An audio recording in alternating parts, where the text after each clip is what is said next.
Nandamuri Kalyan Ram versus mega power star Ram Charan వీరి మధ్య నువ్వా నేనా అనంతలా 4 సార్ల బాక్సాఫీస్ పోటీ అయితే జరిగింది. ఈ బాక్సాఫీస్ పోటీలో ఎవరు విజయం సాధించారో అనే విషయం గురించి తెలుసుకునే ముందు వీడియోకి ఒక లైక్ అయితే కొట్టండి. వీరి మధ్య మొట్టమొదటి పోటీ 2007 సంవత్సరంలో జరిగింది. మన కళ్యాణ్ రాము గారు విజయదశమి అనే మూవీ తరడం జరిగింది. ఈ మూవీ లవ్ అండ్ యాక్షన్తో వచ్చినప్పటికీ బాక్సాఫీస్ దగ్గర ఘోర పరాజయాన్ని అయితే ఎదురు చూసింది.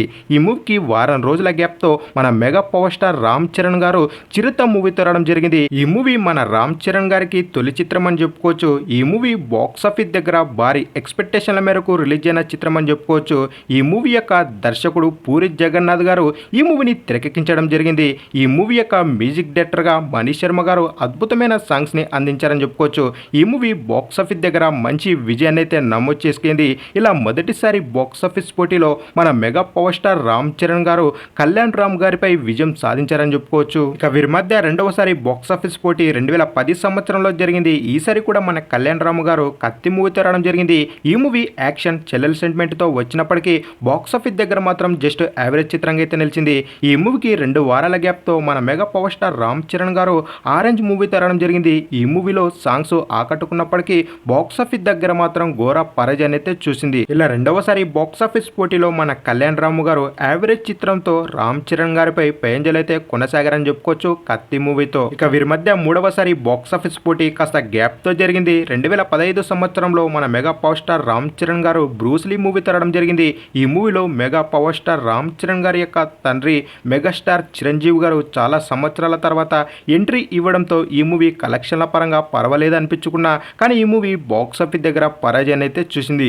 ఈ మూవీకి 2 వారాల గ్యాప్ తో మన కళ్యాణ్ రాము గారు షేర్ అనే మూవీ తరడం జరిగింది. ఈ మూవీ కూడా బాక్సాఫీస్ దగ్గర ఘోర పరాజయాన్ని అయితే చూసింది. ఇలా మూడవసారి బాక్సాఫీస్ పోటీలో ఇద్దరు హీరోస్ పరాజయాలను అయితే ఎదుర్కోవాల్సి వచ్చింది.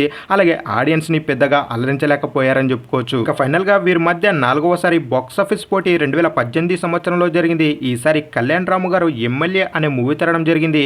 ఈ మూవీ కాస్త బాక్సాఫీస్ దగ్గర ఆకట్టుకున్నప్పటికీ లాంగ్ రన్ అప్ లో ఈ మూవీ జస్ట్ యావరేజ్ చిత్రంగా అయితే నిలిచింది. ఈ మూవీకి వారం రోజుల గ్యాప్ తో మన mega power star Ram Charan గారు రంగస్థలం అనే మూవీ తరడం జరిగింది. ఈ మూవీతో మన రామ్ చరణ్ గారి యొక్క రేంజ్ అమాంతం పెరిగిపోయిందని చెప్పుకోవచ్చు.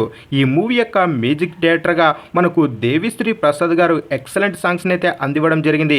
ఈ మూవీ యొక్క దర్శకుడు సుకుమార్ గారు ఒక అద్భుతమైన మూవీ తీశారని చెప్పుకోవచ్చు. ఈ మూవీ బాక్సాఫీస్ దగ్గర నాన్ బాహుబలి ఇండస్ట్రీ 2 కొట్టి బాక్సాఫీస్ దగ్గర భారీ విజయాన్ని అయితే నమోదు చేసుకుందని చెప్పుకోవచ్చు. ఈ మూవీలో సమంత ఒక పల్లెటూరి అమ్మాయిగా అద్దరగొట్టిందని చెప్పుకోవచ్చు. అలాగే మన రామ్ చరణ్ గారైతే ఈ మూవీలో నట విశ్వరూపం చూపించిన మూవీ అని చెప్పుకోవచ్చు. ఇలా 4వసారి బాక్సాఫీస్ పోటీలో రంగస్థల మూవీతో మన mega power star Ram Charan గారు కళ్యాణ్ రాము గారిపై భారీ విజయాన్ని అయితే నమోదు చేశారని చెప్పుకోవచ్చు. ఇక వీరి మధ్య జరిగినటువంటి 4 సార్ల బాక్సాఫీస్ పోటీలో విన్నర్ ఎవరు అన్నట్లయితే మన mega power star Ram Charan గారు కళ్యాణ్ రాము గారిపై విజయం సాధించారని చెప్పుకోవచ్చు.